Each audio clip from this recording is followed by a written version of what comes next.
ada yang namanya anggota himpunan, ada yang namanya pengurus himpunan. Mungkin kalau adik-adik semua atau kawan-kawan semua, maaf ya saya nggak pakai adik-adik. Jadi saya pakai bahasa kawan-kawan karena saya merasa kita setara kalau misalnya kita dalam keorganisasian itu tidak melulu ada senior dan junior, jadi saya pakai kata-katanya kawan-kawan ya. Jadi kalau kawan-kawan merasa bahwa HIMET itu wajib, sebenarnya tidak wajib. Kalian sudah masuk S1 Pendidikan Matematika, itu kalian sudah bagian dari anggota Himpunan Mahasiswa Matematika. Dan kalian berhak mendapatkan apa yang diagendakan oleh HIMET. Misalnya nih, HIMET punya program kerja tentang workshop. Dan itu kalian berhak mengikuti, tidak ada yang melarang untuk kalian mengikuti setiap agenda. Nah, yang membedakan antara kalian yang anggota dengan kalian yang pengurus adalah kalau pengurus kalian terjun langsung ke himpunannya dan kalian memiliki hak-hak khusus di program studi maupun di hima. Dan kalian juga berhak mengarahkan anggota-anggotanya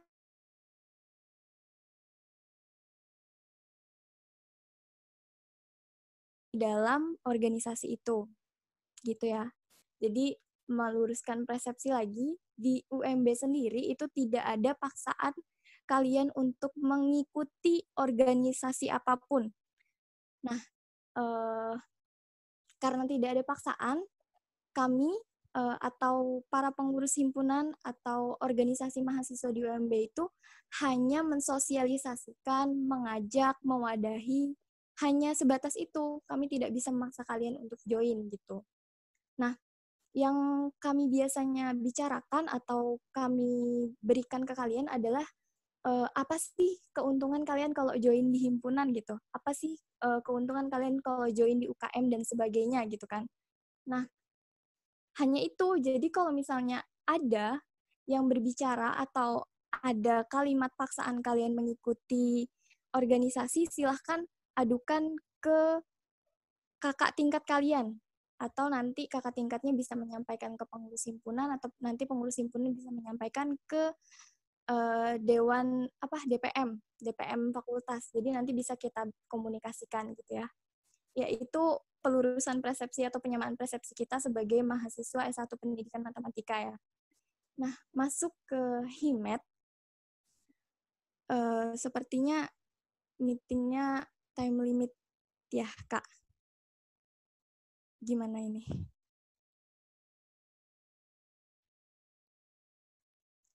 Kembalikan aja, Kak. Moderator. Keluar dulu, Kakak. Masuk lagi. Kurang tahu ini moderatornya Kembalikan gimana. aja, kembalikan aja bisa. Kembalikan. Ya. Bentar, itu tuh masih mau berlanjut atau keadaan nih anunya nih? Masih mau berlanjut. Angit ulun non kembalikan masih berlanjut. Oh, ini Made ulun masih berlanjut juga nah, kada stop. Warning aja kan, peringatan untuk time limit. Inggih. Di tengah-tengah ya. Silakan dilanjutkan, Kak Siska. Jadi masuk lagi ke HIMET. Kemarin kita sudah perkenalan apa itu HIMET dan sebagainya. Tapi saya tidak menyebutkan apa keuntungan-keuntungan kalian atau keuntungan-keuntungan bagi diri saya sendiri selaku ketua umum dan sebagainya gitu ya. Maksudnya saya sebelumnya juga anggota. Saya juga sebelumnya anggota dan sekarang saya menjabat, itu ada prosesnya gitu. Apa sih keuntungan yang saya dapat gitu kan, tujuannya, esensi dari acara hari ini. Yang pertama, saya tadi yang disebutkan Kak Ega bahwa saya mendapatkan suatu masalah atau musibah ya, karena satu tanggung jawab itu ada musibah. Tapi juga alhamdulillah saya diamanahi sebagai pengurus pusat IKA Himatika dan kebetulan kemarin saya di divisi Kengmas. Kemudian periode ini atau tahun ini, jadi saya jadi pengurus pusat itu totalnya 3 tahun. Insya Allah lengser 2022. Jadi pas nanti akhir-akhir atau tertua itu sudah lengser atau purna. Nah, jadi itu salah satu yang saya dapat dari HIMET.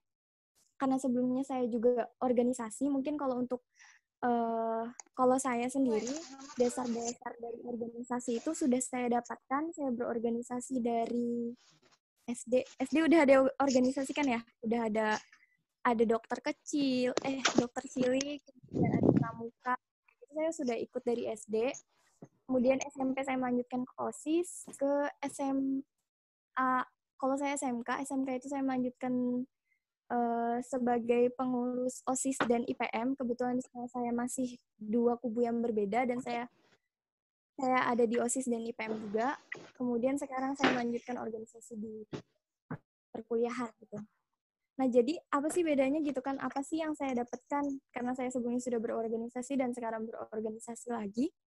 Yang saya dapatkan itu saya merasa bahwa saya mahasiswa. Itu yang pertama.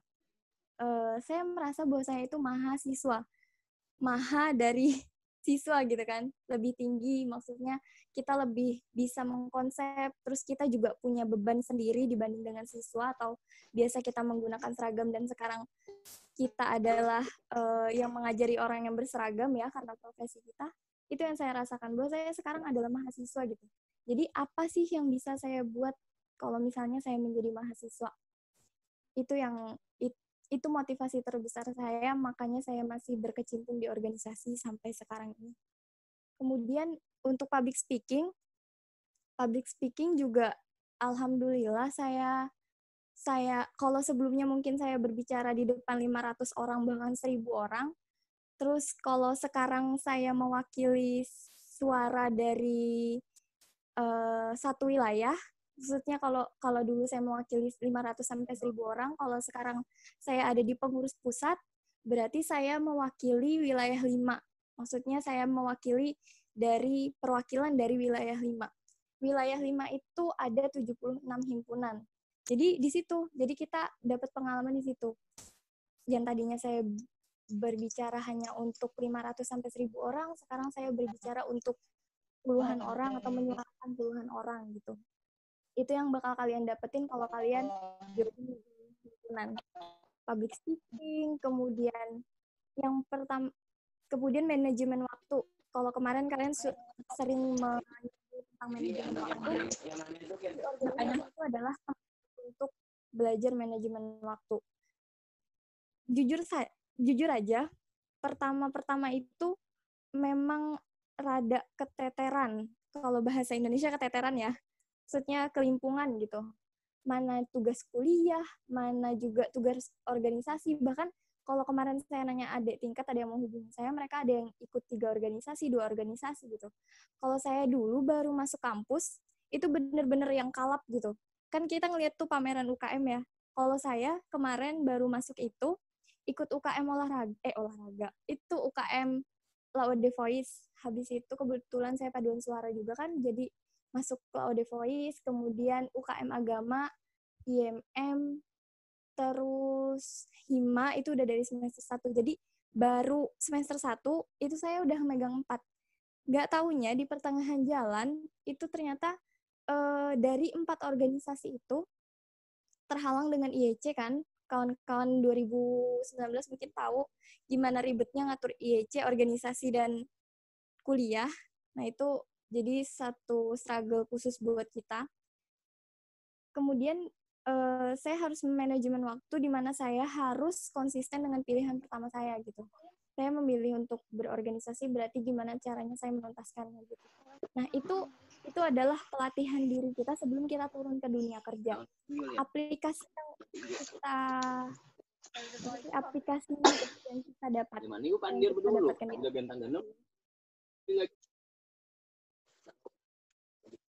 aplikasi dari yang kita pelajari di organisasi akan kita pakai pas kita terjun ke dunia masyarakat. Itu adalah tujuan dari pembentukan organisasi di karena lingkungan kampus itu adalah miniatur dari suatu negara. Itu sih yang biasanya sering kita dengar ya, bahwa kampus itu adalah miniatur dari suatu negara. Makanya pemimpin tertinggi dari organisasi kampus itu namanya Presiden Mahasiswa. Dan saya itu adalah bupati dari Hima. Jadi Presma, gubernur, saya menjabat sebagai bupati gitu.